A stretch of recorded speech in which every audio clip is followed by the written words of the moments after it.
सर्वेभ्य नमो नमः। आप सभी का हमारे YouTube चैनल पर हार्दिक स्वागत है। और आज हम आपके लिए वीडियो लेकर के आए हैं रामायण। रामायण महाकाव्य या रामायण जो है वो महर्षि वाल्मीकि के द्वारा विरचित है। और यह जो महाकाव्य है यह आदि काव्य भी कहा जाता है, क्योंकि यह सर्वप्रथम जो है लिखा गया और सर्वप्रथम सबसे पहला ही यह महाकाव्य भी है और आदि काव्य भी है। इसके पश्चात है कि इसमें श्लोक कितने हैं। इसमें श्लोक हैं 24,000 श्लोक, और 24,000 श्लोक होने के कारण इसको चतुर्विंशति सहस्री संहिता भी कहते हैं। चतुर्विंशति सहस्री 24,000, ठीक है। संहिता मंत्र होते हैं, श्लोक होते हैं, उसको संहिता कहते हैं। तो इसमें 24,000 श्लोक होने के कारण इसको चतुर्विंशति सहस्री संहिता भी कहते हैं। अब इसमें कांड कितने हैं। इसमें 7 कांड हैं। जैसे कि किसी न किसी किसी में अध्याय होते हैं, किसी में सर्ग होते हैं, किसी में निश्वास होते हैं। निश्वास ये शिवराज विजयम जो है इसमें निश्वास हैं कितने, 12 निश्वास हैं, ठीक है। इसी तरह से अगर हम नाटक देखें तो नाटकों में क्या होते हैं, अंक होते हैं। तो उसी तरह से जो है रामायण में क्या है, 7 कांड दिए हुए हैं। बाल कांड, और ये सीरीज वाइज हैं, जैसे दिए हुए हैं इनको ऐसे ही सीरीज वाइज आप याद रखोगे। फर्स्ट है बाल कांड है, सेकंड अयोध्या कांड, थर्ड है अरण्य कांड, फोर्थ है किष्किंधा कांड, और फिफ्थ है सुंदर कांड, सिक्स्थ है युद्ध कांड, और सेवंथ जो है वो उत्तर कांड। तो इस प्रकार से जो है ये 7 कांड दिए हुए हैं। इसके पश्चात है कि रामायण के प्रति सहस्र श्लोक का प्रथम अक्षर गायत्री मंत्र के क्रमशः अक्षरों से प्रारंभ होता है। इसका मतलब क्या है कि रामायण के 1000 श्लोकों का, ठीक है, जैसे कि 1000 श्लोक हैं तो उनका प्रथम अक्षर गायत्री मंत्र के क्रमशः अक्षरों से प्रारंभ होता है। मान लो कि 1000 श्लोक हैं और गायत्री मंत्र में कितने अक्षर होते हैं, 24 अक्षर होते हैं। और एक मिनट, हमारे रामायण में कितने श्लोक हैं, 24,000 श्लोक हैं। और इसने क्या कहा कि प्रति 1000 श्लोकों में, मतलब कि 1000 श्लोकों में क्या है, गायत्री मंत्र के क्रमशः अक्षर है। अब गायत्री मंत्र में कितने अक्षर हैं, 24 अक्षर हैं। तो जो पहला अक्षर है वो पहले 1000 श्लोकों के आरंभ में है। 1000 श्लोक आरंभ होंगे तो उसमें कौन सा अक्षर आया, पहला। जब 2000 वाले स्टार्ट होंगे तो कौन सा आया, दूसरा। 3000 वालों में तीसरा। इस तरह ये क्रमशः 24 अक्षर जो हैं गायत्री मंत्र के 24 अक्षर प्रत्येक 1000 अक्षरों के स्टार्टिंग में क्रमशः आते हैं, ठीक है। इसके पश्चात है, वही बात है कि गायत्री और सवित्री महामंत्र, गायत्री मंत्र को सवित्री महामंत्र भी कहते हैं। और इसमें 24 अक्षर होते हैं और रामायण में 24,000 श्लोक है, जो मैंने आपको अभी बताया। और इसके पश्चात है कि रम्य रामायणी कथा, नल चंपू, मतलब कि नल चंपू में क्या कहा, रम्य रामायणी कथा कि रामायण जो है बहुत ही रमणीय है।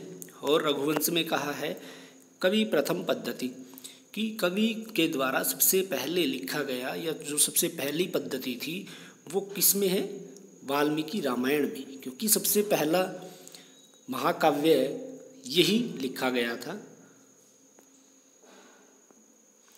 इसके पश्चात है कि ब्रह्मा जी के आदेश पर, क्या कहा कि ब्रह्मा जी के आदेश पर रामायण की रचना हुई। ब्रह्मा जी ने जो है आदेश दिया कि आप जो है रामायण की रचना कीजिए। तो महर्षि वाल्मीकि जी क्या करते हैं, रामायण की रचना करते हैं। और सबसे पहले जब वो एक तमसा नदी के किनारे पर, कौन सी नदी थी वो, तमसा नदी, इस तरह के क्वेश्चन आ सकते हैं कि क्रौंच वध के अवसर पर वाल्मीकि के मुख से क्या निकला, एक श्लोक निकला। और वो क्या है, रामायण का पहला श्लोक है। कैसे है वो, माँ निषाद प्रतिष्ठाम त्वम गमः शाश्वती ही समाहा यत क्रौंच मिथुनादेकम वधीहि काम मोहितम। तो ये जो है रामायण का पहला श्लोक है। और इसके पश्चात बताया है कि रामायण में सर्ग की संख्या कितनी है, 500 या 645। 8% जो है वो 545 जो है ये दी हुई है। ठीक है, हम कई जगह 500 आ जाता है, इसको याद नहीं रखेंगे। क्या याद रखेंगे? 645 सर्ग। और श्लोक कितने हैं? 24,000 श्लोक हैं, इसकी हम बात कर चुके हैं। और दोस्तों मैं आपसे एक रिक्वेस्ट करना चाहूँगा कि हमारे वीडियो को जो है अंत तक देखें, क्योंकि इसमें जो है बीच बीच में ऐसे क्वेश्चन बताए जा रहे हैं जिनको कि मैंने अपने नोट्स में भी कोट नहीं किया है, नहीं लिखा है। तो आप जो है इसको स्किप न करें और वीडियो को अंत तक देखें, क्योंकि बहुत सारे क्वेश्चन हैं जिनको हम मतलब नहीं लिख पाते हैं, क्योंकि बहुत समय लगता है, तो हम उनको जो है ऐसे ओरली आपको बता देते हैं। तो देखिए कि जैसे सर्ग संख्या है, सर्ग की बात हुई है, सर्ग हैं 645। तो और कांड कितने हैं? 7 कांड दिए हुए हैं। तो एक क्वेश्चन ये बनता है कि इनमें सबसे बड़ा कांड कौन सा है, जिसमें सबसे ज़्यादा सर्ग हैं? वो कौन सा है? युद्ध कांड है, क्योंकि जब युद्ध हुआ तो उसमें सबसे ज़्यादा क्या थे? सर्ग थे। कितने सर्ग थे? युद्ध सर्ग में हैं, युद्ध कांड में है, सॉरी, युद्ध कांड में हैं 128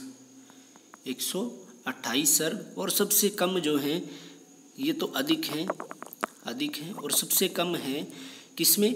किष्किंधा कांड में। ठीक है, किष्किंधा कांड में सबसे कम है, और वो कितने हैं? 67। इसके पश्चात है कि रामायण में कौन कौन सा रस और छंद है? तो रामायण में जो है करुण रस, रामायण में करुण रस और अनुष्टुप छंद है।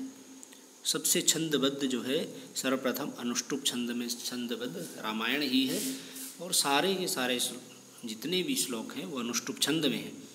और चतुर्विंशति सहस्त्री संहिता किसको कहते हैं? रामायण को। और रामायण का रचना काल क्या है? 500 ईसा पूर्व है, त्रेता युग।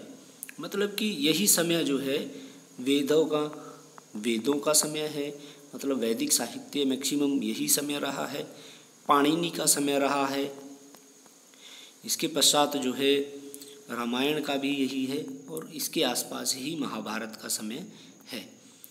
और इसके पश्चात जो है रामायण के आख्यान करने से पहले जो है हम देखते हैं कि श्री राम जी के माता पिता कौन थे, उसके भाई बहन कौन थे। तो हमें जो है सिर्फ श्री राम जी के बारे में ही नहीं पढ़ना, उनके परिवार के बारे में भी हमें पता होना चाहिए। तो राम के पिता कौन थे? दशरथ थे। राम के पिता कौन हैं? दशरथ। और दशरथ की कितनी पत्नियां थी? 3 पत्नियां थी इनकी। 3 पत्नियां कौन कौन सी थी? एक कौशल्या, कैकेयी और सुमित्रा। तीसरी कौन सी थी? सुमित्रा। ये 3 इनकी पत्नियां थी। और अब जो राम हैं वो किनके पुत्र हैं? राम हैं कौशल्या के। मतलब कि कौशल्या का पुत्र कौन है? जो कौशल्या से जिन्होंने जन्म लिया वो हैं राम। उसके बाद बात आती है कैकेयी। तो कैकेयी के पुत्र का क्या नाम है? भरत है। कैकेयी के पुत्र का नाम क्या है? भरत। और सुमित्रा के पुत्र कौन कौन से हैं? वो हैं शत्रुघ्न और लक्ष्मण। मतलब कि लक्ष्मण व शत्रुघ्न जो हैं किसके पुत्र थे? सुमित्रा। इसके बाद जो है राम की पत्नी कौन थी? राम की पत्नी कौन है? सीता। तो फिर लक्ष्मण की पत्नी कौन है? लक्ष्मण की पत्नी का नाम है उर्मिला। लक्ष्मण की पत्नी का नाम है उर्मिला। और भरत की पत्नी का नाम है मांडवी। और इसके पश्चात जो है हमारे रहते हैं राम, लक्ष्मण, भरत और शत्रुघ्न की पत्नी का नाम क्या है? श्रुतकीर्ति। क्या नाम है? श्रुतकीर्ति। ये राम, लक्ष्मण, भरत और शत्रुघ्न की पत्नी का नाम क्या है? श्रुतकीर्ति। इसके पश्चात है, अब ये हुई इनके पिता की बात। तो क्या इनकी कोई बहन भी थी? इनकी राम की बहन का नाम था शांता। राम की बहन का नाम क्या था? शांता। और इनका जो बहनोई था, श्री राम जी का बहनोई या फिर दशरथ का दामाद जो था वो थे ऋष्यशृंग। ऋष्यशृंग जो हैं कौन थे, इनके शांता के पति थे। इसके पश्चात है कि राम के पुत्र कितने थे। राम के पुत्र 2 थे। कौन कौन से? लव और कुश। हम इतना ही याद है हमें कि लव और कुश 2 पुत्र थे। अगर क्वेश्चन आ जाए कि इनमें से ज्येष्ठ कौन है, कनिष्ठ कौन है, तो एक कन्फ्यूज़न हो जाता है। तो जो कुश हैं वो बड़े पुत्र थे, कुश जो हैं वो ज्येष्ठ पुत्र हैं श्री राम की, और लव जो हैं वो कौन है? कनिष्ठ हैं, कनिष्ठ पुत्र हैं। ठीक है। इसके पश्चात देखिए कि रामायण में आख्यान कौन कौन से हैं। रामायण में छोटे छोटे आख्यान दिए हुए हैं। तो क्या है कि एक तो है ऋष्यशृंग आख्यान। ऋष्यशृंग आख्यान कहाँ से लिया गया है? रामायण के बालकांड से, और 10वें सर्ग से 15वें सर्ग तक। ये मुख्य है जो हमारी जो है परीक्षा उपयोगी, जो परीक्षा में हमारे सिलेबस है उनमें भी मैक्सिमम जो है इन्हीं में से क्वेश्चन आता है हर बार। तो इसलिए हमने मुख्य मुख्य ही आख्यान बताए हैं। तो देखिए सबसे पहला सर्वप्रथम जो है दिया हुआ है ऋष्यशृंग आख्यान। यह बालकांड के 10वें सर्ग से 15वें सर्ग तक है। इसमें पुत्रेष्टि यज्ञ का वर्णन किया गया है। इसमें ऋषि श्रृंग राम के बहनोई, वही क्वेश्चन आ गया जो मैंने आपको अभी बताया था। और राम की बहन कौन थी? शांता। ठीक है। जब मैंने उनके परिवार के बारे में बताया तो तभी मैंने इनका भी वर्णन कर दिया वहाँ पर। इसके बाद है सेकंड दिया हुआ है गंगा अवतरण।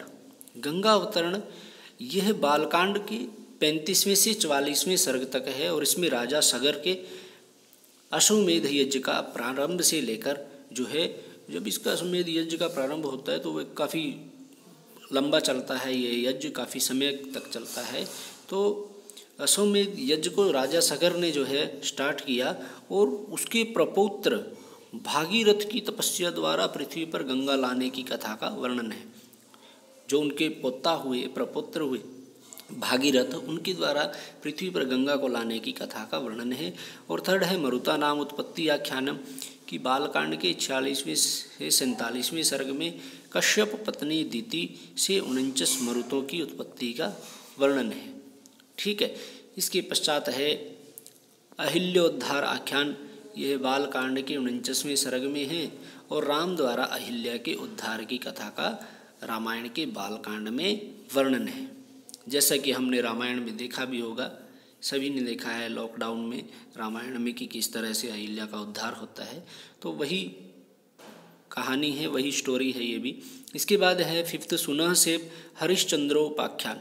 मतलब इसको सुनह सेप आख्यान भी कहते हैं और हरिश्चंद्रोपाख्यान भी कहते हैं।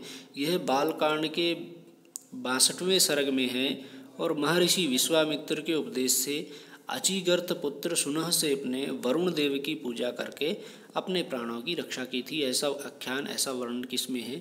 सुनह सेप आख्यान में है। इसके पश्चात है कि इसके अतिरिक्त भी अनेक आख्यान हुए हैं, अन्य आख्यान भी हैं, और जो हम बता रहे हैं इनके अलावा भी बहुत सारे हैं। जैसे कि मैत्रावरुण आख्यान है, अष्टावक्र आख्यान है, त्रिशंकु आख्यान है, ययाति आख्यान, पुरर्वा आख्यान, कार्तिकेयोत्पत्ति आख्यान, मतलब कार्तिकेय की उत्पत्ति का आख्यान है। इसके पश्चात रामायण में क्या है बताया गया है? आश्रमों की संख्या बताई गई। कितनी है? 4 है। जैसा कि हम पढ़ते आए हैं, ब्रह्मचर्य आश्रम 0 से 25, मतलब कि जन्म से लेकर 25 वर्ष तक ब्रह्मचर्य आश्रम, गृहस्थ आश्रम 25 से 50 तक। ठीक है। ब्रह्मचर्य आश्रम में ब्रह्मचर्य का पालन किया जाता है, शिक्षा दीक्षा ग्रहण की जाती है। और गृहस्थ आश्रम में जो है शादी विवाह किया जाता है गृहस्थ आश्रम में। और इसके पश्चात है वानप्रस्थ, और मतलब कि जो भी गृहस्थ आश्रम के पश्चात जो है अपनी सभी जिम्मेवारियों से निवृत्त होकर के वानप्रस्थ आश्रम में जाते हैं और संन्यास, और फिर सभी तरह से जो है वो संन्यास ले लेता है। ऐसा वर्णन है इन चारों आश्रमों में। इसके पश्चात है रामायण का काल। रामायण काल नहीं, विवाह हैं। कितने प्रकार के थे? 8 प्रकार के विवाह थे उस समय, और उनमें से भी अधिकतर गांधर्व विवाह ही होता था। तो ये था हमारा रामायण का फर्स्ट पार्ट। तो इसके बाद हम सेकंड पार्ट भी लेकर के आ रहे हैं, जिसमें कि आपको रामायण के विषय में कंप्लीट बताया जाएगा। तो आपको हमारा वीडियो कैसा लगा कृपया हमें कमेंट बॉक्स में ज़रूर बताइएगा। और जिन्होंने हमारे चैनल को सब्सक्राइब नहीं किया है, प्लीज़ कृपा करके वो जो है हमारे चैनल को सब्सक्राइब कर लें। धन्यवाद।